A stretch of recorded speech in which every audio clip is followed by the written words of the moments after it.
اعوذ باللہ من الشیطان الرجیم، بسم اللہ الرحمن الرحیم۔ امید کرتا ہوں انشاءاللہ آپ سب خیریت سے ہوں گے۔ تو آج ہمارا ٹاپک ہے ٹائیفائڈ بخار کا۔ تو ٹائیفائڈ بخار جو ہے وہ ایک جراثیم جس کا نام ہے سالمونیلا ٹائفی، اس کی وجہ سے پھیلتا ہے، اور سالمونیلا ٹائفی جو سبب بنتا ہے وہ گندگی کی وجہ سے ہے۔ تو یہ گندگی کی وجہ سے پھیلتا ہے، اور یہ بیسیکلی آنتوں کی بیماری، یعنی آنت میں جا کے یہ انفیکشن وہاں پہ کرتا ہے۔ تو بعض اوقات وہاں پہ ایبسس بن جاتا ہے، مثلا تھوڑا یا بن جاتا ہے، تو اس کے لیے پھر یہ ہے کہ شدید کنڈیشن میں اس کی پھر سرجری بھی کرنی پڑتی ہے۔ تو اس کی وجوہات تو یہ ہے کہ صفائی ستھرائی کا خیال نہ رکھنے سے، یا بازاری چیزیں کھانے سے، جو فوڈ اسٹریٹس ہیں وہ کھانے سے یہ بیماری پھیلتی ہے۔ اور اس کے علاوہ یہ پھل سبزیاں وغیرہ کو بغیر دھوئے کھائے تو یہ بیماری پھیل جاتی ہے۔ اور اس کے علاوہ جو مریض ہے اس سے بھی دوسرے عام انسان کو منتقل ہو سکتا ہے، لیکن وہ تھوک اور پسینے کے ذریعے سے بھی منتقل ہوتی ہے۔ تو اس لیے مریض کو اگر یہ مرض لاحق ہے تو اس کو ایک ہوادار کمرے میں رکھنا چاہیے، تاکہ وہاں پہ جو آب و ہوا ہے وہ آمد و رفت اس کی، یعنی آؤٹ پٹ اور ان پٹ ہوتے رہیں۔ اچھا، یہ ٹائیفائڈ جو ہے نا، یہ بعض اوقات اتنا یعنی آپ کے تلی، جگر، پتا، حتیٰ کہ جو دماغ کی جلیاں ہیں اس میں، اور اس کے بعد جو ہڈی کا گودا ہے اس میں بھی سرایت کر جاتا ہے۔ تو اس لیے اس کا تشخیص اور اس کا علاج اور اس کی احتیاط بہت ضروری ہے۔ تو اب آتے ہیں کہ اس کی احتیاطی تدابیر تو یہ ہے کہ پانی جو ہے وہ ابال کے پیا جائے، اور اس کے علاوہ کھانے پینے کی چیزیں جو ہیں وہ صاف ستھری کر کے تو کھانی چاہیے۔ باہر کی چیزوں سے اجتناب کرنا چاہیے، جیسے پکوڑے، سموسے، جلیبی وغیرہ، یہ جتنی بھی صاف ہونا تو اس پہ ڈسٹ پڑی ہوتی ہے۔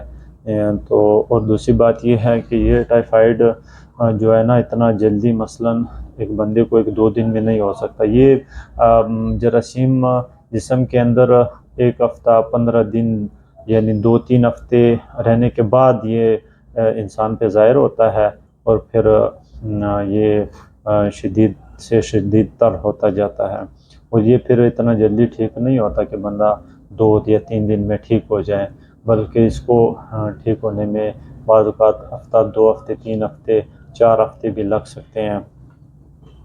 یہ بیماری جو ہے نا بڑوں کی نسبت، یعنی بچوں اور بوڑھوں میں زیادہ سخت ہوتی ہے، کیونکہ بچوں اور بوڑھوں کی جو قوت مدافعت ہے وہ کمزور ہوتی ہے، تو اس لیے ان کو زیادہ تنگ کرتا ہے۔ اور اس کی واحد نشانی میں یہ بھی آتا ہے کہ اس کے مریض کے پیٹ اور پشت پر چھوٹے چھوٹے دانے ہوتے ہیں۔ تو یہ دانے اگر آپ ان کو دبائیں تو اس کی جو سرخی ہے وہ زائل ہو جاتی ہے، اور چھوڑنے سے دوبارہ وہ سرخی آ جاتی ہے، اور اس کے ساتھ بخار کا بھی ہونا لازمی ہے۔ تو اس کے علاوہ اس کا کیب یا متلی الٹی بھی ہوتی ہے، کھانے پینے کو دل نہیں کرتا، ہاضمہ ٹھیک نہیں رہتا، سستی رہتی ہے، اور بندہ بخار بھی ہوتا ہے، بعض اوقات یہ بخار 101 سے لے کے 104 تک چلا جاتا ہے۔ تو یہ ساری علامات بھی ہے۔ یہ ویڈیو تھوڑی سی ڈسٹرب ہوئی ہے، ہو سکتا ہے ٹاپک آگے پیچھے ہو، تو اس کے لیے میں معذرت خواہ ہوں، کیونکہ یہاں پہ مریضوں کا بھی آنا جانا رہتا ہے۔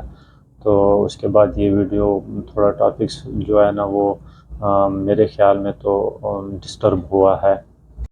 اب ٹائیفائڈ بخار کے لیے کون کون سے ٹیسٹ ضروری ہے؟ اس کے لیے بلڈ کلچر یا اسٹول کلچر کا ہونا لازمی ہے۔ تو اس کی رپورٹ جو بلڈ کلچر اور اسٹول کلچر ان کی 5 دن سے 7 دن میں ملتی ہے۔ تو اکثر مریض جو ہے وہ کہتے ہیں کہ ہمیں جلدی رپورٹ چاہیے، پھر اکثر ڈاکٹر بھی جو ہے، جو ان نون ڈاکٹر ہے جیسے ڈسپینسر وغیرہ، وہ پھر ان کو ٹائفیڈاڈ کے نام سے ایک ٹیسٹ لکھ کے دیتے ہیں جس کا رزلٹ آدھے سے 1 گھنٹے میں آتا ہے. تو وہ ٹیسٹ ریلائبل نہیں ہے. ایک اچھا ڈاکٹر اس کو ریکمنڈ نہیں کرے گا بلکہ اس کو بلڈ سیز کی رپورٹ دے گا. لیکن یہاں پہ مریض کا بھی قصور ہے. وہ کہتے ہیں کہ جلد سے جلد میں ٹھیک ہو جاؤں، اور پھر وہ ڈاکٹر جو ہے نا، عطائی ڈاکٹر جو ہے وہ پھر جس کو انواد میڈیسن اینٹی بائیوٹک وغیرہ دے دیتا ہے، جس سے اس کا مرض جو ہے وہ اور بڑھ جاتا ہے اور جراثیم اور اسٹرانگ ہو جاتے ہیں. تو اس لیے اس بلڈ کلچر اور اسٹول کلچر ان دونوں میں سے کوئی بھی ایک کروا لیں تو وہ ضروری ہے، لیکن اس کے لیے آپ کو صبر کی ضرورت ہوتی ہے. اور دوسری بات، اب اس کے لیے کون کون سی دوائیاں دینی چاہیے وہ پھر اب ہر مریض اپنے ڈاکٹر اپنے مالج سے اینٹی بائیوٹک کے ذریعے ہی یہ بیماری رفع ہو سکتی ہے. تو پھر وہ اپنے مالج سے مشورہ کر کے لے لیں. تو وہ اینٹی بائیوٹک آپ باقاعدگی سے لیں اور اس میں وقفہ نہ کریں. اور بعض اوقات یہ ہوتا ہے کہ مریض ایک ڈاکٹر کی 1-2 خوراکیں کھا کے تو کہتا ہے مجھے آرام نہیں آیا، پھر وہ دوسرے ڈاکٹر کے پاس، پھر وہ تیسرے ڈاکٹر کے پاس دوڑتا چلا جاتا ہے. اس طرح پھر اس کا مرض جو ہے وہ بڑھ جاتا ہے اور جراثیم جو ہے نا وہ تگڑا ہو جاتے ہیں. تو پھر وہ مریض اگر وقتی طور پر ٹھیک بھی ہو جاتا ہے لیکن دوبارہ جلد جب امیونٹی کمزور ہو تو اس پہ حملہ کر دیتی ہے. تو اس لیے جس بھی ڈاکٹر کے پاس جائیں ان کی میڈیسن باقاعدگی سے لیں، اور کم سے کم ہفتہ 5 دن یا ہفتہ تو لازمی اس کی میڈیسن یوز کریں. اگر اس کے باوجود فرق نہ ہوا تو پھر آپ ڈاکٹر چینج کر سکتے ہیں. تو یہ تھی آج کا ٹاپک. اور باقی ہر بندہ جو ہے ہر بندے کا مجھ سے متفق ہونا ضروری نہیں ہے. تو میں کیونکہ نہ ڈاکٹر ہوں اور نہ کوئی اسپیشلسٹ، لہٰذا ہر بندہ اپنے مالج سے ضرور رابطہ کریں. لیکن جو میرے پاس معلومات ہیں وہ میں نے آپ کو مہیا کر دیا. اب اس ویڈیو کو اگر آپ کو کوئی معلومات میں اضافہ ہوا ہے تو اس کو لائک بھی کریں اور اپنے بھائیوں کو بھیج دیں تاکہ ان کو بھی فائدہ ہو سکے. السلام.